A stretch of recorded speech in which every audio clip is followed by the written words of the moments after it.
नमस्कार मंडळी, घरोघरी मातीच्या चुली या मालिकेचा येणारा भाग आपण पाहणार आहोत. तर शर्वरी आता कोर्टामध्ये विक्रांतच्या मृत्यूच्या दिवशी काय काय घडलं सर्व काही ती सांगते.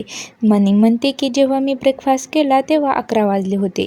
मी 11:15 वाजता फ्रेश होऊन 12:05 मी राहुलशी बोलले होते. तेव्हा जानकी तर आता फक्त तिच्या बोलण्याकडे लक्ष ठेवत असते. तर शर्वरी म्हणते 1:50 मी तिथे पोहोचले होते जिथे नाना विक्रांतनी मारलेलं होतं. मी खूप घाबरले होते. मला काही सुचलं नाही, त्यामुळे मी सेल्फ डिफेन्स म्हणून मी स्वतः विक्रांतवर वार केला होता. तेव्हा शर्वरीने एवढं सगळं स्पष्ट सांगितल्यामुळे सर्वांचा तिच्यावर विश्वास बसला.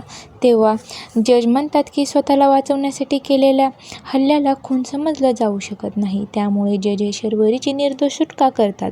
तेव्हा जानकी आणि ऐश्वर्याच्या मनात खूप मोठा गोंधळ सुरू होतो. ऐश्वर्या म्हणते की शर्वरी तिची तर आता निर्दोष सुटका झाली आहे, मग काही टेन्शन नाही. तेव्हा जानकी म्हणते ती सुटका निर्दोष कशी झाली हे कळत नाही, त्यांना प्रत्येक वेळ कशी माहिती राहील हेच कळत नाही. नक्कीच मोठी गडबड आहे.